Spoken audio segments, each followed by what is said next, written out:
Back to Gauteng, and a big question that's been raised since the weekend is, should Home Affairs Minister Malusi Gigaba resign?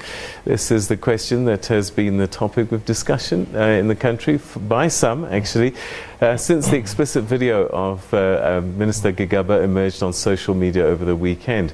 Minister Gigaba claims that the video was intended for his wife alone, and that this phone was hacked in the interim, and he's adamant that due to this he will not resign. Well, joining us in studio now we have Dr.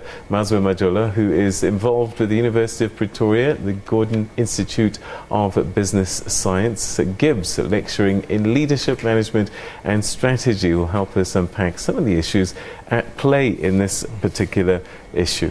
All right, so thanks very much for joining us. Always a pleasure having you on the program. Thank you.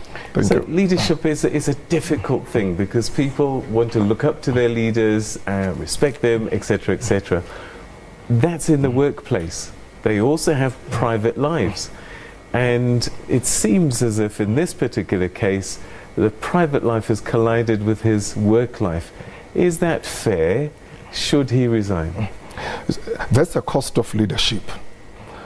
When you take a leadership position, you must know that there is a price in it. It involves personal sacrifice. It means that there are certain things that you will not do or that you used to do before. There are areas that will not go, a certain lifestyle that we are not going to do because we are now a public figure, because we are a leader. And that's very important for leaders to understand that. Private life ceases to become private when something becomes public. So what happens to Gigaba, and we appreciate that whatever happened between him and his wife at a private life level, we appreciate that. But unfortunately for him, for whatever reason, he may blame whoever he may blame. Unfortunately, that became public. And as soon as it becomes public, unfortunately, a leader must become accountable. Okay, so what you're suggesting is, once you become a person in public office, you cannot do anything at home in the privacy of your four walls just in case it leaks. You must ask yourself certain questions in whatever you do, whether it's a behavior or it's your choices or actions that you do.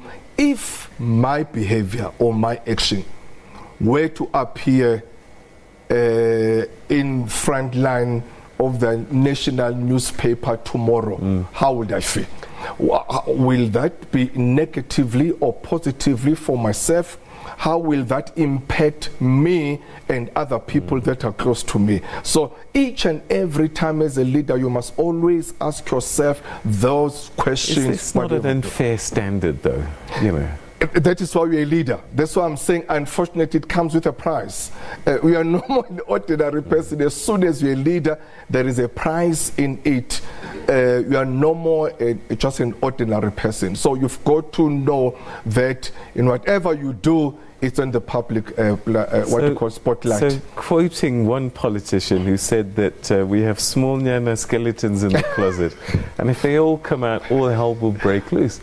Isn't there a danger that we might not have a cabinet if we are to live up to the standards that you're suggesting, that you're not allowed one mistake, you're not allowed to deviate slightly due to human error and frailties? Well, it's not that we are not allowed to make any one mistake. Of course, I appreciate and I accept that there's no one who's perfect in life. There is no one who's immaculate. Even great leaders, they do err. They do commit mistakes, and they come up, they apologize, they take responsibility. Unfortunately, as a leader, you must always tread carefully in whatever you do. But the minister hasn't broken a law. Some people might not like what they saw, but it's not breaking the law. That's right. So why should he have to quit if he hasn't broken any of the country's laws? And that is the dynamic of ethics, because it may be legal, but it doesn't mean that it may be ethical. and something might be ethical and may not be legal. So it doesn't mean that because something it's illegal or it didn't break any law, it's not ethical. You know, unfortunately, whatever happened to him, and I sympathize with him. I really sympathize with him, as he's saying that was meant for himself and his wife, nicodemously, whatever they were doing. So the question, I guess, people will say is, does this affect his ability to do his job, or is it just something not nice to look at? It does, because this tarnishes his image. It tarnishes his reputation, his dignity. Remember that you can perform very well, but unfortunately, people follow leaders who are competent, yes, but also people follow leaders who are ethical. So it's very important to balance competence and ethics. I always say this: performance is like your sword, it's like your assegai.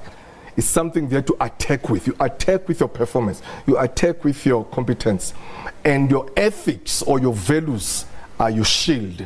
So you attack and you protect yourself. All right, Mr. Majola, we're going to have to leave it there. And I can tell you that Twitter is split on this particular issue. People just don't know. Some people saying much ado about nothing. Others are saying, no, he must go. But I guess this is the dilemma that leaders have to face. Thanks very much indeed for your insights, and thanks for joining us. Thank you.